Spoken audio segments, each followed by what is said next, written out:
معزز سامعین، السلام علیکم ورحمۃ اللہ وبرکاتہ۔ نحمده ونصلی علی رسولہ الکریم، اما بعد فاعوذ باللہ من الشیطان الرجیم، بسم اللہ الرحمن الرحیم۔ والعصر ان الانسان لفی خسر الا الذین آمنوا وعملوا الصالحات وتواصوا بالحق وتواصوا بالصبر۔ آمنت باللہ صدق اللہ العظیم وصدق رسولہ النبی الامین المتین المبین الکریم، ونحن علی ذلک من الشاہدین والشاکرین، والحمد للہ رب العالمین۔ عزیزان ملت اسلامیہ، میں اپنی بات کا آغاز کروں اس سے قبل آئیے سب سے پہلے ہم اور آپ سب مل کر مکی سردار مدنی تاجدار دونوں عالم کے مالک و مختار جناب احمد مجتبی محمد مصطفیٰ صلی اللہ علیہ وسلم کی بارگاہ بے کس پناہ میں انتہائی عقیدت اور محبت کے ساتھ درود پاک کا نذرانہ پیش کر لیں۔ پڑھیں اللہم صلی علی سیدنا شفیعنا و مولانا محمد وعلی آل محمد وبارک وسلم، صلی علیہ صلاۃ و سلاما علیک یا رسول اللہ صلی اللہ علیہ وآلہ وسلم۔ قرآن کریم فرقان حمید میں رب تبارک و تعالی ارشاد فرماتا ہے، والعصر، قسم ہے زمانے کی، ان الانسان لفی خسر، بے شک انسان گھاٹے میں ہے۔ عزیزان ملت اسلامیہ، اللہ رب العزت نے یہ جو قیمتی زندگی ہمیں عطا کی ہے، اس زندگی کا ایک مقصد ہے، اور وہ مقصد یہ ہے کہ اللہ رب العزت نے جو ہمیں یہ زندگی عطا کی ہے، ہم اس زندگی میں اللہ رب العزت کی عبادت کریں، کیونکہ قرآن میں اللہ رب العزت ارشاد فرماتا ہے، وَمَا خَلَقْتُ الْجِنَّ وَالْإِنسَ إِلَّا لِيَعْبُدُونَ، کہ میں نے جناتوں اور انسانوں کو اپنی عبادت ہی کے لیے پیدا کیا۔ تو معلوم یہ ہوا کہ مقصد حیات یہ ہے کہ ہم اپنی زندگی میں جو اللہ نے ہمیں عطا کی ہے، ہم اس اللہ کی عبادت کریں اور اس کی عبادت میں زندگی گزاریں۔ دوستان محترم، اللہ رب العزت نے اگر یہ ارشاد فرمایا ہے کہ قسم ہے زمانے کی، بے شک انسان گھاٹے میں، تو یقیناً اس میں حکمت ہے، اور اللہ رب العزت نے ہمیں اور آپ کو اس بات سے باخبر کر دیا کہ اے لوگو، تم اپنی زندگی کو غفلت میں نہ گزارنا، تم اپنی زندگی کو گناہوں کے دلدل میں نہ گزارنا۔ یاد رکھو کہ جتنے لوگ اس دنیا میں آئے ہیں، ہر انسان گھاٹے میں، اور وہ گھاٹے میں کس طرح ہے؟ تو علامہ فخر الدین رازی رحمت اللہ تعالی علیہ آپ ارشاد فرماتے ہیں کہ میں نے اس آیت کو تو اپنی زندگی میں کئی مرتبہ پڑھا کہ ان الانسان لفی خسر، ان الانسان لفی خسر، کہ بے شک انسان گھاٹے میں ہے۔ آپ فرماتے ہیں کہ مجھے اس کا مطلب کبھی سمجھ میں نہیں آیا، میں تلاوت تو کرتا تھا، پڑھتا تو ضرور تھا کہ اللہ کہہ رہا ہے کہ بے شک انسان گھاٹے میں ہے، لیکن اس کے مطلب کو میں نے کبھی نہیں سمجھا۔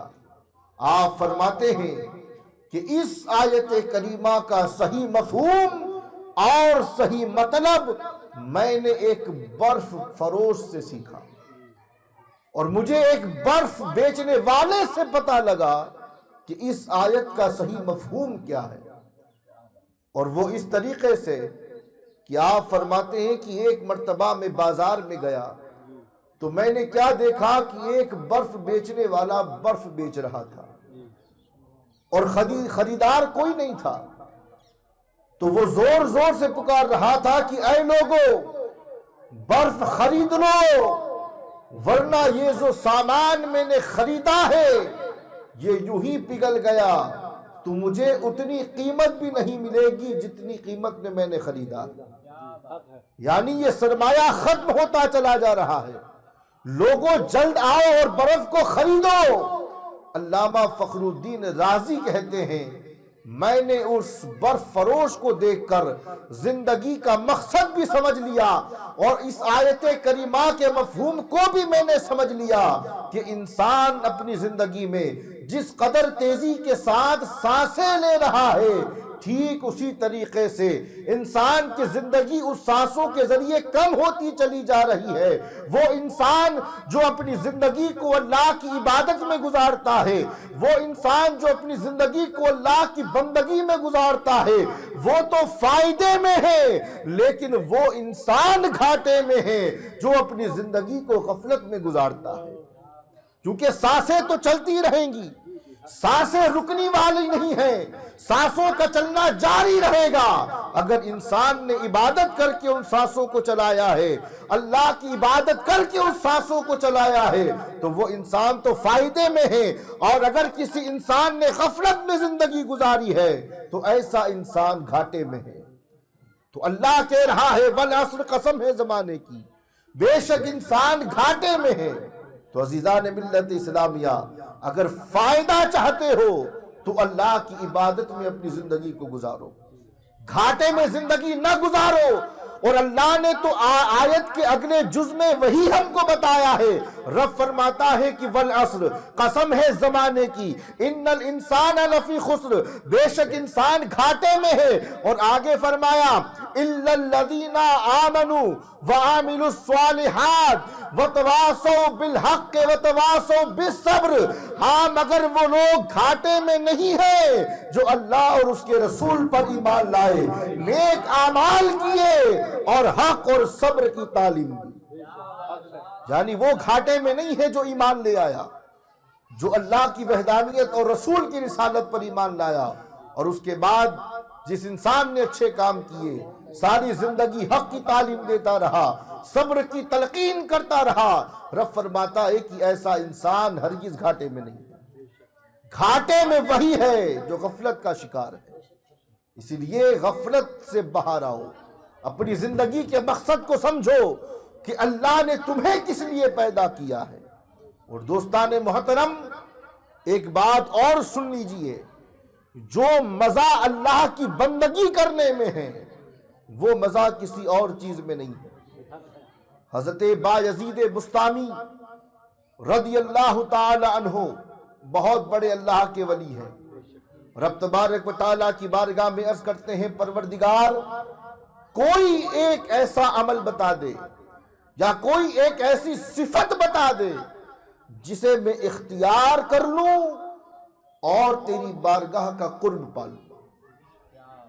اس کے بعد عرض کرتے ہیں کہ پروردگار میں نے چاہا کہ جو صفات تجھ میں ہے ان صفات میں سے ایک صفت میں اپنا لوں تاکہ مجھے تیرا قرب پر مل جائے، لیکن اے اللہ جب میں نے چاہا کہ میں رحم کرنے والا بن جاؤں تو میں نے دیکھا کہ کائنات میں تجھ سے بڑا رحم کرنے والا کوئی نہیں۔ میں نے چاہا کہ میں سخی بن جاؤں تاکہ تیرا قرب مل جائے، لیکن پروردگار دیکھا کہ کائنات میں تجھ سے بڑا سخی کوئی نہیں۔ میں نے چاہا کہ شفیق بن جاؤں، لیکن اے پروردگار کائنات میں تجھ سے بڑا شفیق کوئی نہیں۔ اے اللہ جو صفت میں نے اپنائی اس صفت میں نے تجھ کو کمال پہ پایا، اے پروردگار ایسی خصوصیت عطا فرما جو کسی اور میں نہ ہو۔ تو آواز آتی ہے کہ با یزید کیوں نہ ایسا عمل بتاؤں، کیوں نہ ایسی صفت بتاؤں کہ جو مجھ پروردگار میں بھی نہیں۔ اے با یزید کیوں نہ تجھے ایسا عمل بتاؤں، ایسی صفت بتاؤں جو مجھ اللہ میں بھی نہیں۔ اللہ کی بارگاہ میں عرض کرتے ہیں با یزید کے پروردگار ایسی بھی کوئی صفت ہے جو تجھ میں نہیں؟ ایسی بھی کوئی شے ہے جو تیرے کارخانہ قدرت میں نہیں؟ تو آواز آتی ہے ہاں با یزید ایک چیز ہے جو مجھ میں نہیں، اور وہ ہے بندگی، وہ ہے بندگی۔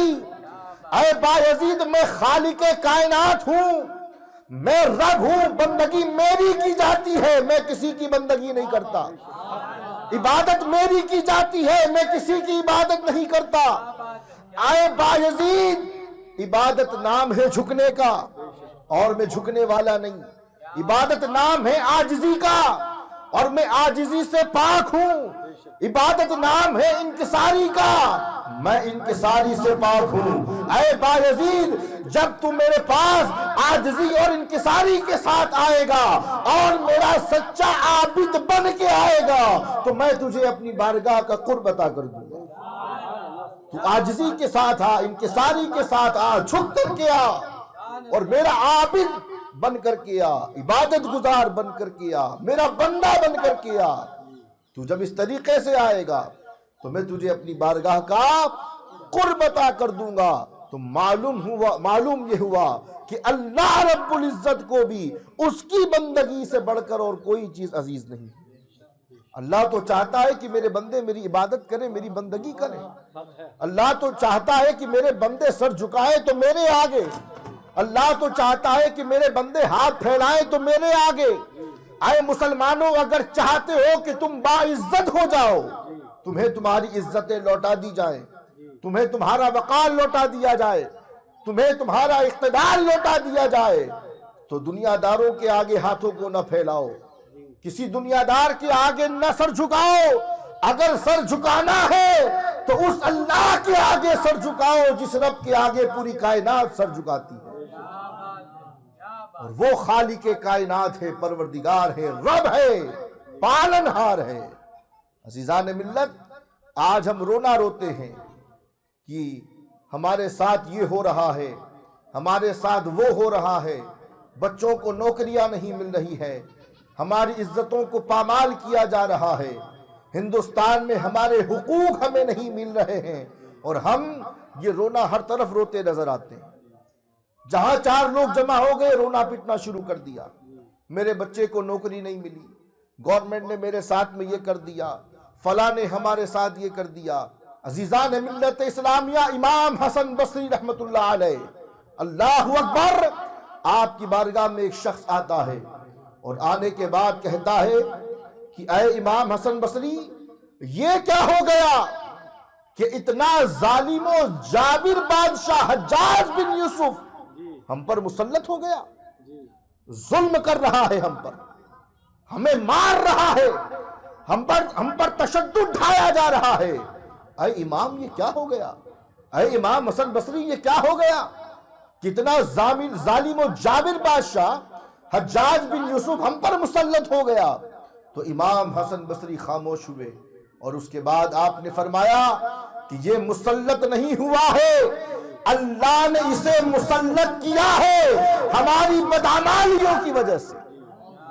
یہ مسلط نہیں ہوا ہے، اللہ نے اسے مسلط کیا ہے ہماری بدعمالیوں کی وجہ سے، کیونکہ رسول خدا فرماتے ہیں کہ جب قوم بدعمل ہو جاتی ہے تو اللہ اس قوم پر ظالم حاکم کو مسلط کر دیتا ہے، اور اس قوم کی سزا ہی یہ ہے کہ اس پر ظالم حاکم مسلط کر دیا جائے جو ان پر ظلم کرے، ان کے حقوق کو چھینے اور ان کی عزتوں کو پامال کرے۔ یہ سزا ہے ہمارے لیے کہ اللہ نے ہم پر جو حاکم مسلط کیا ہے یہ ہمارے اعمال کا صلہ ہے۔ اور اگر میں یوں کہوں کہ ہم ہی نے بٹھایا ہے برے اعمال کر کر کے، ہمارے اعمال اگر درست ہوتے تو آج یہ ظلم جو ہو رہا ہے یہ نہ ہوتا۔ اس لیے دوستو اگر چاہتے ہو کہ تمہارے حقوق تمہیں ملیں، تمہاری عزتیں تمہیں لوٹا دی جائے، تمہیں ہندوستان کے سرزمین پر جو ایک ہندوستانی ہونے کے ناطے حق ہے ہمارا وہ ہمیں ملے، اگر تم چاہتے ہو تو اپنے اعمال کو بہتر بنا لو، اپنے اعمال کو اچھے بناؤ، اللہ کا بندہ بن کر کے جیو، اللہ کے رسول کا سچا امتی بن کر کے جیو، اور اپنے حقوق کو پانے کے لیے قانون کو ہاتھ میں لینے کی ضرورت نہیں ہے بلکہ قرآن کو ہاتھ میں لینے کی ضرورت ہے۔ قانون کو ہاتھ میں لے کر ہم اپنا حق ہرگز نہیں پا سکتے۔ اگر ہم چاہتے ہیں کہ ہمیں ہمارا حق ملے تو قانون کو ہاتھ میں نہ لو، اللہ کے قرآن کو ہاتھ میں لو۔ جب قرآن تمہارے ہاتھوں میں ہوگا، رسول خدا کی تعلیمات تمہارے ہاتھوں میں ہوگی، اہل بیت کی محبت تمہارے سینوں میں ہوگی، صحابہ کی عظمت تمہارے سینوں میں ہوگی، تو جو اللہ نے تم سے لے لیا ہے اللہ تمہیں لوٹا دے گا۔ اگر چاہتے ہو کہ ملے تو اس کے بن کر کے رہو، جو اس کا ہو جاتا ہے پھر کائنات اس کی ہو جاتی ہے، جو اللہ کا بن جاتا ہے اللہ پوری کائنات کو اس کی طرف متوجہ کر دیتا ہے۔ یہ ہماری تاریخ اگر ہم اٹھا کر کے دیکھیں تو ایک شعر میرے ذہن میں آتا ہے، وہ معزز تھے زمانے میں مسلمان ہو کر، وہ معزز تھے زمانے میں مسلمان ہو کر، ہم خار ہوئے تاریخ قرآن ہو کر۔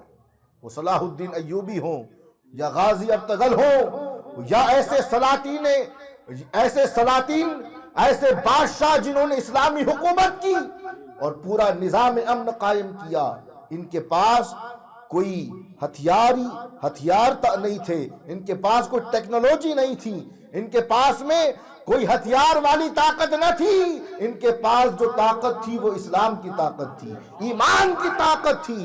ایمان اتنا مضبوط تھا کہ اچھے ان کے آگے اپنے سروں کو جھکایا کرتے تھے، سر خم کیا کرتے تھے۔